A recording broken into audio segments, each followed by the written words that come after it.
how do you think we heal trauma if we don't have the resources to go to therapy or do workshops or whatever it may be? Even if we do have resources, we don't have the Right. courage to put ourselves out there.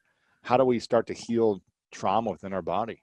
Excellent question. So we did a whole project for Audible Original called Take Control. That was all about, the thesis was this: any area of your life that you're stuck, I am willing to bet everything I have that you have a trauma pattern from your past that you've never healed. Mm-hmm. You got a boss that is abusive, guarantee you this has to do with a trauma pattern from your past. You can't succeed in the areas you want. You can't lose the weight. There's some pattern from your past. So the first thing is recognizing that you actually experience trauma. And I am a huge proponent, as so many people are, of widening the definition, because I think up until about 5 years ago, most of us thought that trauma just meant, okay, you were in active duty, or you were in a huge accident or incident that was highly traumatic, or you survived some sort of physical, sexual, whatever abuse. Trauma is just about any kind of experience that you witness or you absorb that has your nervous system light up on edge and start warning you. So if you've ever had, you could have a critical parent and you just brace for them. You could have a parent that drinks like crazy and you brace at 5 o'clock because you know they're coming home. You could have been abandoned by a parent, or have a parent that was mentally ill, or have a parent that was so on your ass because they wanted you to be a pro football player. And so you were constantly on edge. It's when your nervous system fires up to a state of alert that now gets programmed into your body as a response. There's a reason why so many couples at 5 o'clock at night start bickering. And it has to do with the fact that at 5 o'clock is typically when a lot of parents 20 years ago were coming home from work. And that's when the arguing would start. And so what happens when you witness that or you feel it is, as a kid, you're now in a state where you're on edge. Wow. I see you rocking in your chair. Wow, that's crazy. Well, I mean, I just remember, it's funny. There's a lot of good things that usually happen to our childhood, but we just seem to remember a lot of the bad stuff. And it's because it's, why, right? Because the trauma, just like in your nervous system, I guess. And also your mind is wired in a way to prioritize the negative as a means to keep your ass safe, to protect from not experiencing it. Correct. Which is why you got to work on your positive mindset, because your mind defaults to negative. So you got to build up the programming to positive. Exactly. This isn't just woo-woo. This is actually science, people. I know. So I remember, the memories of the past. I always have to remind myself of all the positive stuff that, my parents did all the time and what they were going through and giving them grace and all these different things. But I remember, when my dad would get home, you didn't know what type of day it was going to be for him. It was like either a thunder coming through the wooden floors with his wooden shoes and like being angry and upset, or it was like the loving father that would take me out and play catch in the backyard. So I have to constantly remind myself of like the positive, which I'm certain it was 90% of the time was good, but those 10% of the time, creates that clinching mode, like you said. Well, let me explain what happens. So there's a really interesting concept called ghosts in the nursery. And so trauma patterns get automated because they're not experienced in your brain, they're felt in your nervous system. And so it's why you can have a pattern from your past, but be completely unaware that it's running your life right now, because it's stored not in your conscious thought, but in your nervous system. And you feel it in your body before it even gets into your head. And so there's this concept called ghosts in the nursery, which basically means there's all kinds of that goes on when you're little that you may or may not remember in your mind, but your body remembers it. So for example, if you had parents that were just stressed out and they come home and they've been busy and you're sitting there playing on the floor and there's toys everywhere, and mom or dad's reaction to a mess is to scream, that creates this kind of thing in your nervous system. Now, you may not remember that episode that happened on May 17th, 1972, but your nervous system remembers what it's like. So fast forward, you're now 51 years old and you walk in the house and there's a mess everywhere. And even though you have said, I'm not going to bulldoze and yell at anybody, my body recognizes the situation. So what do? You repeat the pattern you saw. And so what I'm working on right now is a pattern that is encoded in my nervous system. I was trying to create a video 2 days ago for Share the Mic now. Trying to create a video, and I'm like doing take after take because I want to get it right. And my daughter comes waltzing into the room and was like, how long are you going to be doing this? And I was like, can't you see that I'm working? I literally like screamed at her. And she looked at me, Lewis, and she goes, you have a real problem. Wow. How old is your daughter? 20. And I said, I calmly said, you're right, I do. When I get interrupted, I lose control of the response. And I'm working so hard. And the way that and I'm clearly not mastering this yet, but the way that you do it is as you feel it rise up, you have to, you can use the 5-second rule, 5, 4, 3, 2, 1. You can use just take a quick breath. You can notice the pattern, and you've got to create a pause between the emotion rising up and the reaction that gets automated. And for many people, the reaction, Lewis, is to run away. It's to leave the room. It's to avoid the confrontation. It was just easy, hold on, let me let the clock go. Even though you hate being interrupted by anything, this is a great interruption. See, I did. Like I didn't do the bulldoze. I was calm because it wasn't a human being. I'm only mean to human beings. A lot of people run away. They avoid conflict. They say it's just easier.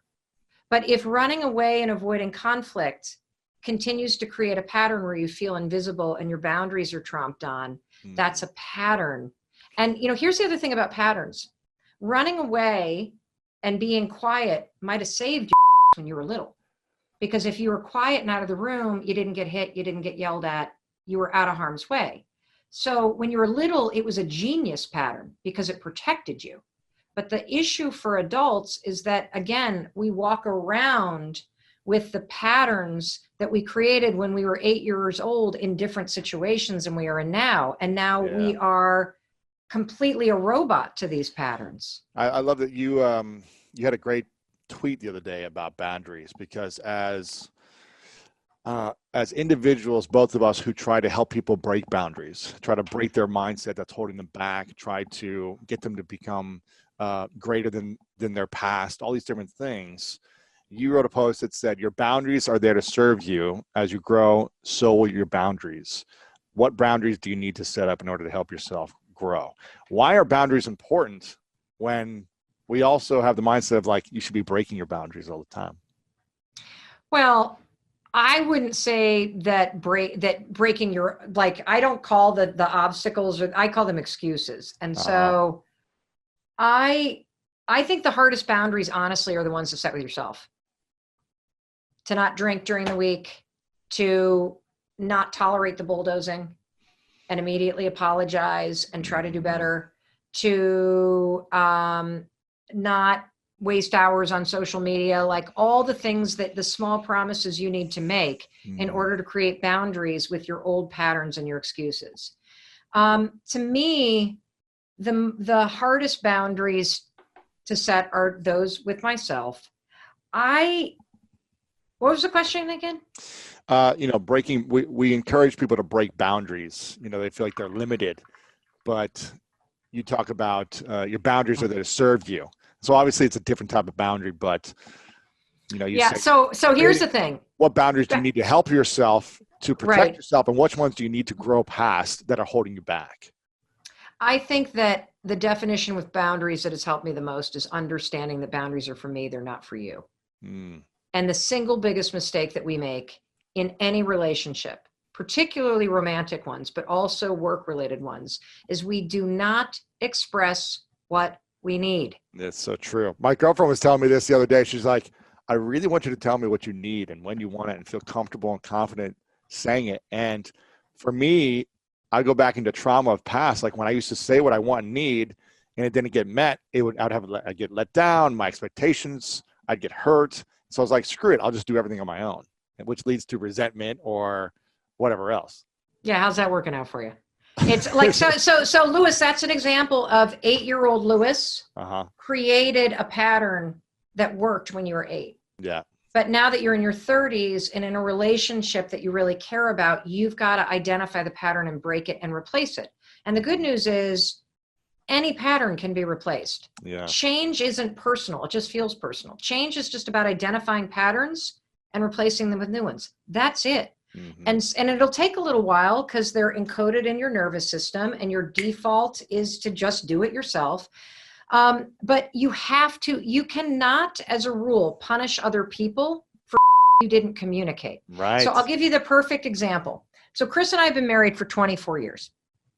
And when I was before the talk show and I made my living mostly by, doing 100 speeches a year, I would be on the road 150 days a year. And when I would come home, there was always something that pissed me off. Like what? Like, the trash isn't taken out, the clothes are here, or is it something else? Oh, no, I'm way worse than that. Are you kidding? I would walk in after being gone for 5 or 6 days, and there on the island in the kitchen was a vase that had dead flowers, the ones that I had bought for myself a week before. And it was as if everybody in my family had been walking around the island for 6 days as if there was some dead flower sculpture in the middle of the island. And so I would come home, and first of all, the only person that's really excited to see me is a dog. And my family did sit me down at one point and they said, you realize when you're not here, we have our own lives. So you don't put your lives on hold while, for us, and we're not putting our lives on hold. So it's not that we're not excited to see you, but we're not organizing our whole lives around when mom comes home. Right. Which is actually really good. To be like the dog, excited and running up and jumping in your arms and kissing you. Yeah. Yeah, no, they don't. But I think that's cool because that means that they're independent and doing their own thing. They've set boundaries. They've set boundaries with me. Perfect. So for probably 6 months, I would get pissy and I would walk in and put my bags down and I grab the flowers and I demonstratively, how many times has everyone done this? Throw them out loudly. Like, are you everyone hears my communication? Yeah, I'm getting my communication. Just throwing these dead flowers out, communicate to you that you should buy me flowers. Like, I'm not saying that, but that's what the body language is, right? How dare you? I have been off. I've been in 4 cities, and then you become a mart. Like, ugh, I'm disgusting when I tell this story. But this is it. This is like, so. Well, I see you've got some lovely flowers behind you that look alive, so that's good to see. Oh, that's nice. So, Lupin. So, I do love flowers. So finally, I just said to Chris, you know what would make me feel amazing is if when I came home, you had just bought some flowers. Just go to just when you're at the grocery store. You don't have to order. Like I'm saying, buy the $5 pack of half dead tulips, just something. Okay. And then he said, why? And this is the most important part of expressing. And look, you don't have to give an explanation if you're trying to like cut off a toxic person. But if you want to express boundaries with somebody because you want them to understand you more deeply, give them the why. I said, because it makes me think that you are excited for me to come home and that you knew I was coming because I'm starting to feel forgotten. So underneath the anger, Lewis. Wow. Was hurt and feeling like I didn't matter. And so I'll be darned, I walk in and there they are. And I literally feel so seen. And, the other thing to do is, and like another thing for us too, is like Chris and I learned on my talk show because Chris was on it and we did a show all about men and what men think and the secrets they keep. Oh, and wow. I learned for the first time that my husband prefers to have sex in the morning. I think a lot of men do. I didn't know that. Well, see, I didn't like it because I don't like bad breath in the morning. My girlfriend says the same thing. My girlfriend says the same thing. But I'm like, why didn't you tell me? And the reason why is because we're so funky about asking for what we need. We're so afraid of getting rejected or denied or whatever, or being vulnerable in that moment. But the greatest thing that you can do is ask for what you need. Your friends need to know what you need. Your lover needs to know what you need. Your kids need to know what you need, because then they can show up in a way where you feel seen, and then they're gonna feel incredible. Yeah, and you can't expect people to know what you need, or them to know what you need by communicating it through anger and this frustration of, whatever, like you throwing away the flowers. That way of communicating also is extremely unhealthy. I'm to blame there as well, and I think that's not a healthy way of creating love within a relationship, whether it's a friend, a family member, or a loved one. But here's the thing: you want to know why? Let me let everybody off the hook. Yeah. Because here's the reason why this happens. And this is what I want everyone to know what we're up against. So, Lewis, as you and I sit here talking about the flower thing, right? And you got to communicate your boundaries. As we're having this conversation, we are present and we're using the thinking part of our brain. When I walk into the kitchen, I am not thinking. Yeah. I am in the emotional, traumatic, nervous system, robot part of my body. And that's where your feelings and your triggers take over. Yeah. And if you can start to identify the bulldozing, the anger, all that stuff, you will literally change your whole life by just changing one or two patterns. The other thing, and you asked me about the talk show. The single greatest gift of the talk show content-wise is something called the word wheel. So I don't have it right here, but if you Google word wheel or wheel of emotions, you will find that if you ask somebody, name as many emotions as you can. Most people can name 3: happy, sad, angry.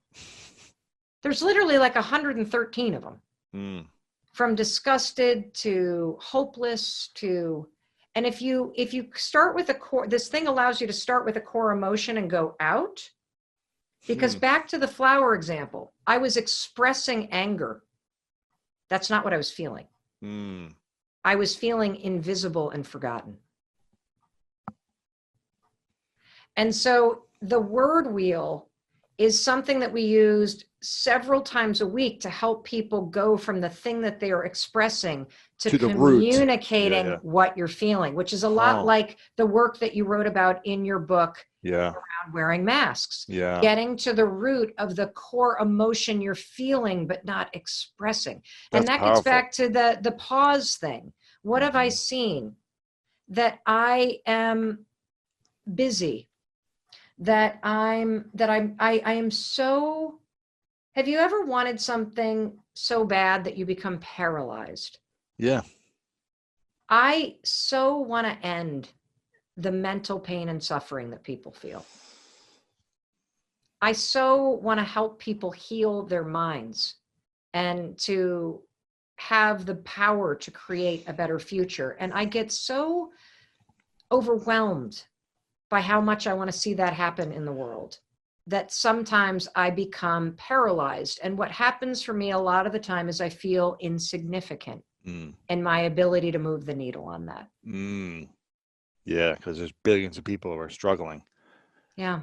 And it's like, what do you do to make the maximum use of your time, to make the maximum impact, and to also create resources to create more impact? I get that. I yell at my husband to buy me flowers. That's what I do. I get the feeling. Is this wheel of emotions? Is this something you created, or is this something else? No, it's in the public domain. Wow, that's cool. I never heard of that. Yeah, it's really cool. Now, I've been, I think I mentioned this to you. I've had some paralysis or just a lack of focus around completion of my book proposal I've been working on for about a year as well. About Dyslexia Unite. Exactly. About eliminating self-doubt. I think self-doubt and mental challenges kind of are cousins maybe of each other, family members in some way. And I think self-doubt is the killer of dreams. I believe when we don't believe in ourselves and our abilities, eventually we're going to sabotage something. And I hear you talk about confidence a lot. A lot of your social media posts are about this. You say it a lot better than I do.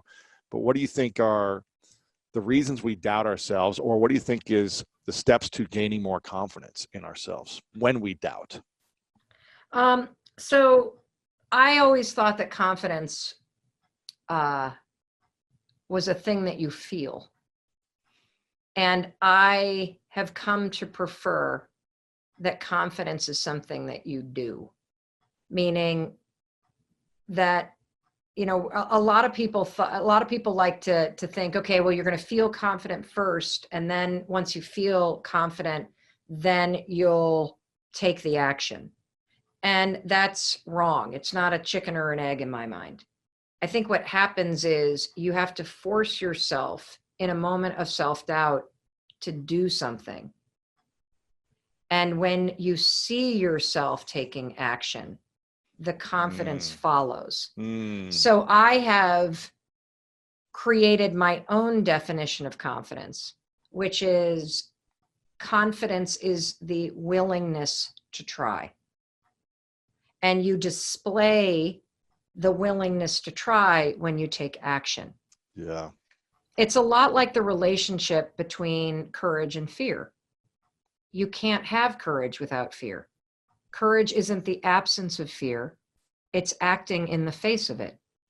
And confidence isn't the absence of self-doubt.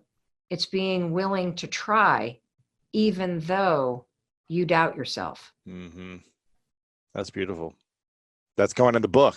I'm quoting you in the book. Make it, baby. Make it your own. I love that. That's powerful. Yeah. And I think, you know, I'm sure we're very similar in the sense that we do a lot and we build confidence because we would take action. You in law school and public defending and all these different things you've done, which like, okay, I'm afraid, but let me go do it. And now, okay, I'm getting better. Now I feel more confident. It's not just let me learn something or let me read a book and now I'm confident in a skill that I haven't applied. I must apply it and fail a bunch and realize, oh, okay, I've gotten better. I have fallen over and over and now I'm standing and I'm actually doing okay and I'm doing even better now. Let me build my confidence there. So yes. And look, you know, here's the thing. I think that preparation and studying something so that you feel like you have an understanding of something can be an important first thing that you try, but don't let the studying of something become the reason why you don't actually take the next action. Yeah. Well, I need to get my master's. I need to go to business school. I need to go to whatever, and then never actually do it. When you can start doing something much sooner before needing to have all the credentials necessarily. Yes, there's very few things. Except for like being a doctor. Okay, maybe don't do surgery. Correct. Yeah. Yeah, a chemist, a doctor, something that requires you to actually have accreditation and specialized knowledge, an engineer, whatever. But most things that you will master in life will not be mastered by reading a book. You cannot learn how to ride a bike by reading about it. You have to get your ass on that seat and find your balance. That's how you find balance, is by falling. Because balance is somewhere in between not being on the bike and falling. Or being on the bike and falling, rather. If you're looking for more greatness in your life, make sure to check out this video right here. And also check out our free PDF, The 3 Secrets to Unlock the Power of Your Mind to help you change your life. Download it right here. People begin to disengage and get beyond themselves. You are at your absolute best when you get beyond yourself.